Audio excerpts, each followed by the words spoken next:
नाज़रीन, बदीन जे मरकज़ी ईदगाह में पीर आली शाह जी 50 साल गुज़री वञण बावजूद मरम्मत नाहे थी सघी, जंहिं करे ईदगाह खंडर जो ॾेख ॾियण लॻी आहे, जंहिं जे हालत सुधारण लाइ शहरियनि पारां हिकु कमेटी जोड़ी तामीराती कम शुरू करायो वियो आहे।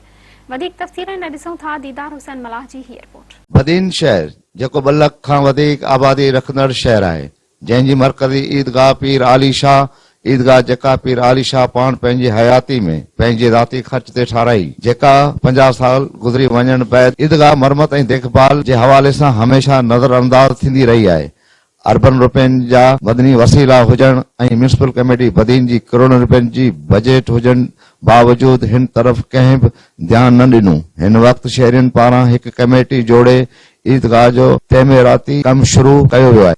ऐं ही ईदगाह क़िबला साईं आली शाह जिन पंहिंजे हयाती में तामीर कराई ऐं जसु ई उन माण्हू खे जिन अॻु में जेका पुराणी ईदगाह 50 साल अॻु में उन्हनि तामीरात कराई, उन्हनि जो इहो जज़्बो इन्हनि बदीन जे माण्हुनि ते इहो वॾो एहसान कयो जो हीअ असांखे 1.5 एकड़ जेका एराज़ी ज़मीन हुई उहा पाण गिफ्ट में ॾेई आहे। हिन वक़्तु अहिड़ी हालत हुई ईदगाह जी जो हे रोडनि रस्तनि जा जेके बरसातनि में पाणी गंदा पाणी इहे सभु हिन ईदगाह में हेसि ताईं तव्हांजे अखियुनि अॻियां ही जेका भराई थी आहे इन में जेको कास्ट थी आहे करोड़ रुपए खां वधीक जो अखराजात हेसि ताईं त हिते ईद निमाज़ूं कोन थींदियूं हुयूं।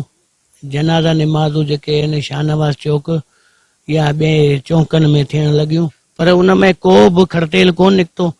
पोइ असां कुझु 11-12 दोस्त हिकिड़ी गॾिजाणी कईसीं, उते गॾिजी करे हिकिड़ो अहद कयोसीं। पूरा ज़म थी करे असां इहो सोचियो त असां हिन ईदगाह खे अज़ीम शान तैमीरात में असां पंहिंजो किरदार अदा करियूं। अपील मूं हर वारे तकीड़ में कई है, डिस्ट्रिक्ट काउंसिल के भी कई है, DC के भी कई है, म्यूनिसिपल वारनि के भी कई है ऐं पब्लिक हेल्थ वारनि खे कई है। अॼु हिन प्लेटफॉर्म तां उन्हनि सभिनी खे अपील करियां थो, तव्हांजी असांखे का बि ज़रूरत कोन्हे, असांखे तव्हांजी का बि ज़रूरत कोन्हे, असांजी तव्हांखे का बि ज़रूरत कोन्हे।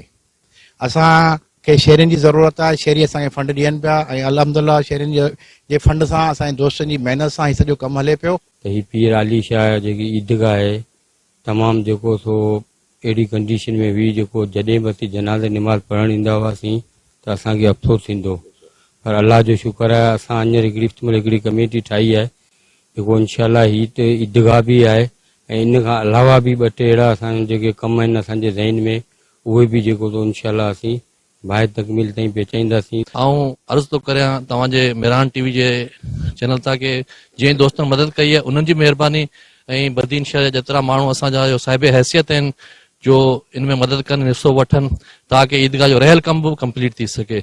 ऐं माशाल्लाह जो कमेटी असां मेंबर आहिनि इन्हनि बि तमामु घणी कोशिशि कई आहे। कमेटी में शामिल शहरियुनि जो चवणु हुयो त हिन वक़्त ताईं असां सां बदीन जी इंतज़ामिया तोड़े चूंडियल नुमाइंदनि जे कंहिं बि क़िस्म जो को बि सहकार ऐं तावन हासिल न आहे, जॾहिं त असां बदीन जा शहरी पंहिंजी मदद पाण तहत हिन ईदगाह जो कमु कराए रहिया आहियूं। हिननि मोखियर हज़रात खे अपील कंदे चयो त हिन ईदगाह जो 3 करोड़ रुपयनि जो प्रोजेक्ट आहे ऐं असां हिन वक़्त ताईं 1 करोड़ रुपया ख़र्च करे चुका आहियूं। असांखे अञा बि पैसनि ऐं सामान जी ज़रूरत आहे त जीअं असां उहो तैमीराती कमु वक्त सिर मुकमल कराए सघूं।